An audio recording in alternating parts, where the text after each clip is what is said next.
बिस्मिल्लाहिर्रहमानिर्रहीम। अस्सलाम वालेकुम व्यूवर्स, क्या हाल है। उम्मीद है आप सब ठीक होंगे। माही फूड सीक्रेट में एक बार फिर आप सबको खुशामदीद कहा जाता है। अल्लाह ताला सबके घर कारोबार और दस्तरखान आबाद रखे, कारोबार और दस्तरखान फैलते फूलते रहें, आमीन। आज हम आपके लिए लेके आए हैं ऐसे यूनिक और इंथेंटिक रेसिपी जो कि ज़माने कदीम से बहुत मशहूर है। ख़ास तौर पे हमारे पेशावर और कोयटा में और तुर्की में ये रेसिपी बहुत जानी पहचानी जाती है। वहाँ की ये ट्रेडिशनल रेसिपी है, जिसके लिए लिया है कि हमने 1 किलो मटन का गोश्त गोश्त को हमने धो के स्टेन आउट कर लिया है। 1 पाव हमने घी लिया है, 1 चम्मच नमक का, 1 बड़ा चम्मच खुश्क धनिए का, 8 अदद हमने यहाँ पे लौंग ली हैं, 8 से 10-12 काली मिर्चें, 2 सब्ज़ इलायची, 1 बड़ा टुकड़ा दालचीनी का, 1 बड़ा चम्मच लहसुन अदरक का पेस्ट, 1 बड़ा प्याज लिया, उसको हमने रफली चॉप कर लिया और 3 अदद हमने टमाटर लिए हैं। तो चलिए हम अपनी रेसिपी बनानी शुरू करते हैं। लो फ्लेम ऑन करने के बाद हमने कढ़ाई रख दी और उसमें 250 ग्राम हमने घी डाल दिया है। घी को हमने इतना गर्म करना है कि जब हम उसमें लहसुन अदरक का पेस्ट डालें तो उसमें अच्छे से फ्राई हो जाए। लहसुन अदरक को इतनी देर फ्राई करना है कि इनका कच्चापन ख़त्म हो जाए। इससे ज़्यादा इन्हें फ्राई नहीं करना, अदरवाइज़ ये जल जाएंगे।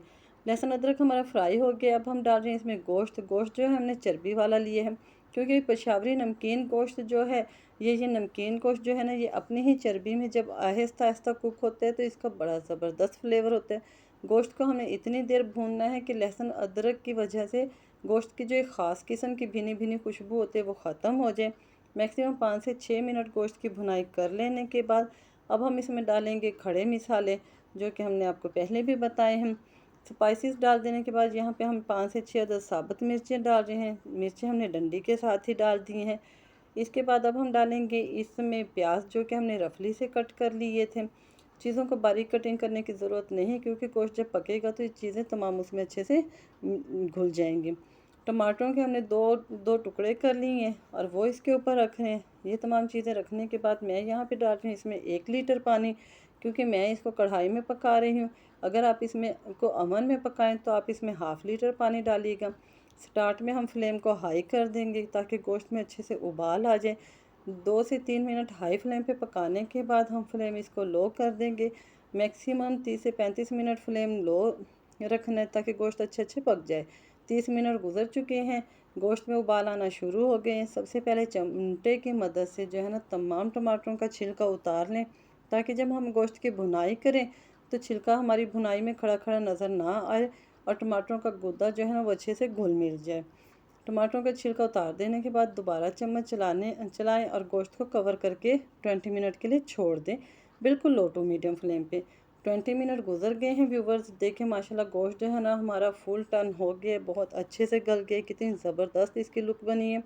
ऑयल इसने छोड़ दिया है और यहीं पे जो है ना हमारा नमकीन गोश्त जो है ना तकरीबन 90% कुक हो गए। मज़ीद हम इसमें किसी भी किस्म के स्पाइसेस नहीं डालेंगे। बोटी को हमने यहाँ पे चेक कर लिया, माशाल्लाह मिलाई की तरह नरम हमारा गोश्त गल गया।